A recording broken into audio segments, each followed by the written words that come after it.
All right, welcome everyone. Today we're taking a deep dive into Kundalini Yoga. Oh, yeah? It's going to be a fascinating one. We're breaking down a YouTube video with a spiritual expert, and I've got our expert here to guide us through it.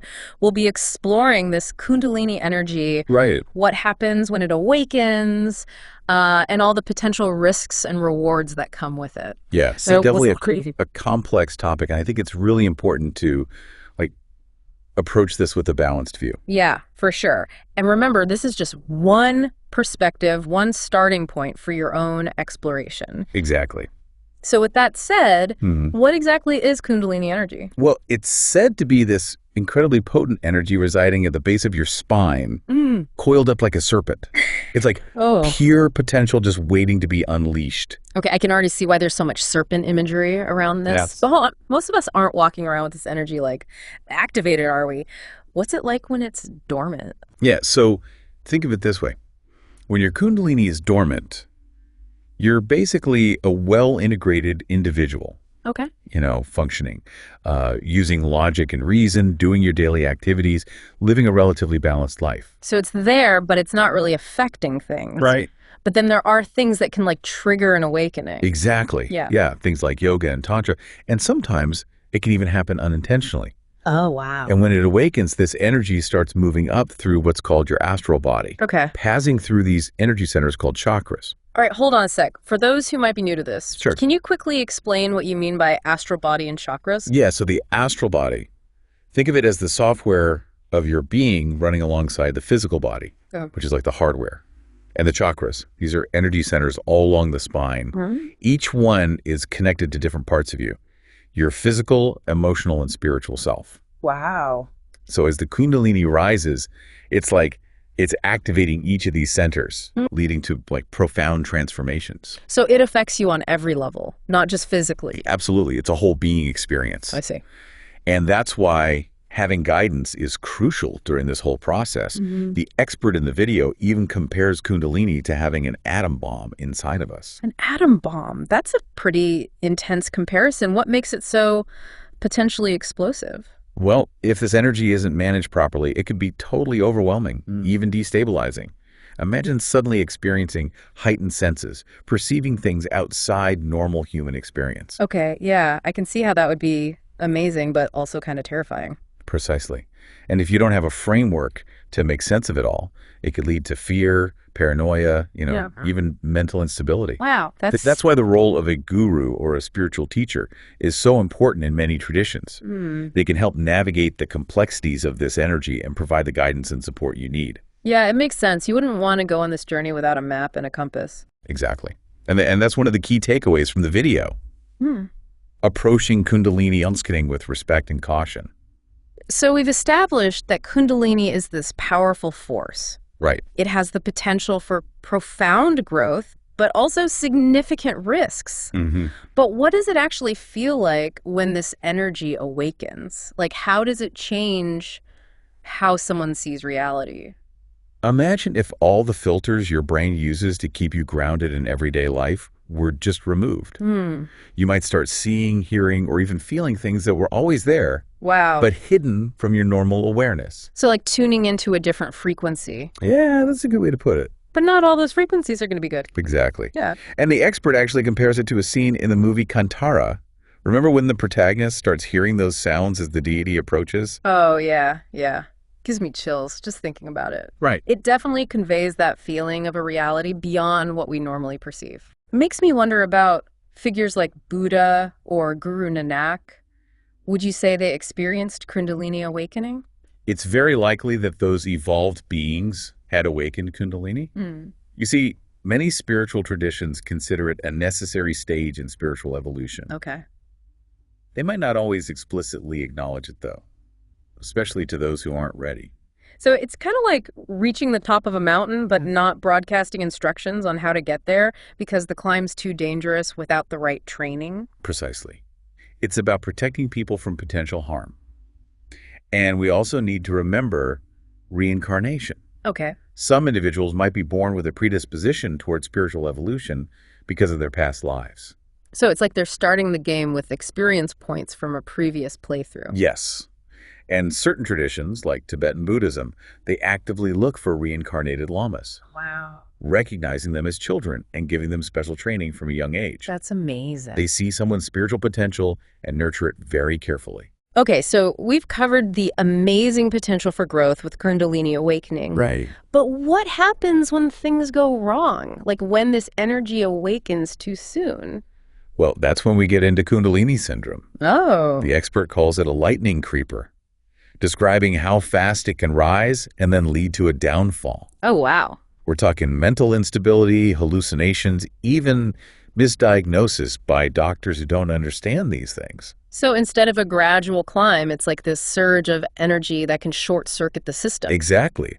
And it raises questions about how we understand these experiences, especially from a medical perspective, that might not fully grasp the spiritual side of things. I can definitely see how that could lead to some serious complications. Mm-hmm.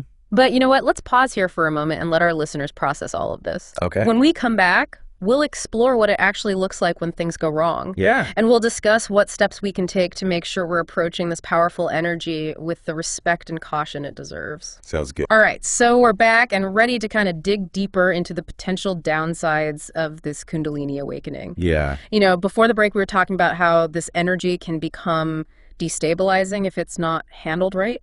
Yes, definitely.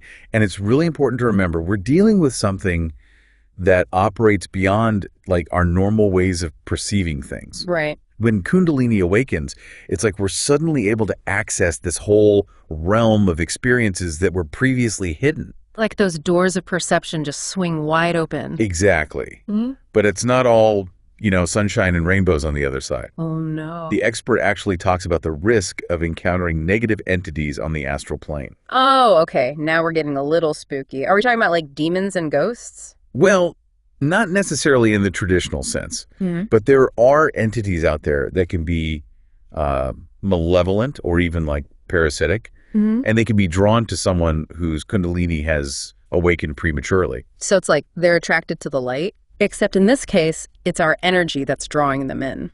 That's a great analogy, and the consequences of these encounters can be pretty disturbing. Yeah, I can imagine. Someone might start experiencing nightmares, hallucinations, or even physical sensations that feel like attacks. That would be so scary. It can be very unsettling. And because these experiences are so outside of, our normal understanding, it must be difficult to even get help.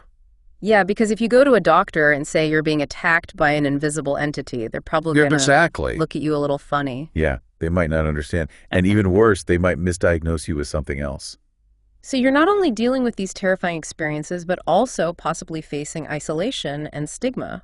It can be a really tough situation. That sounds awful. So what about those who don't have access to a guru or spiritual teacher? Right.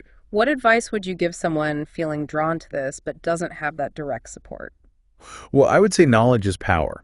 Start by doing your research. There are tons of great books and online resources.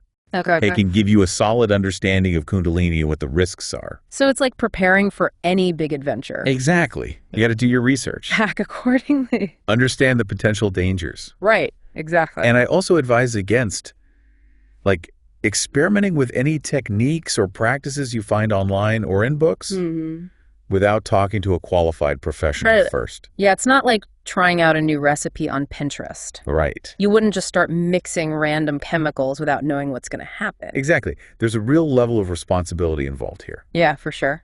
And I think it's also really important to develop a sense of discernment. Not everything you read or hear about Kundalini is going to be accurate or reliable.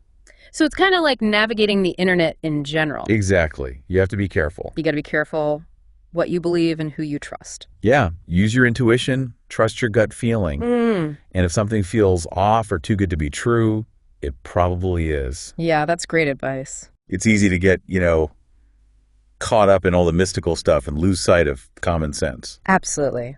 So it sounds like having a strong grounding in reality is super important. Yes, definitely. Don't neglect your daily responsibilities, your relationships, your physical health. Yeah. Just because you're pursuing this. Right. It's all about finding that balance. Exactly. Integrating these practices into your life in a way that makes you feel better, not worse. It's about living a whole life that honors every part of you.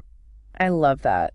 This has been such an insightful conversation. And, we've been focusing a lot on the downsides here. Yeah. But I want to emphasize, it's not all doom and gloom.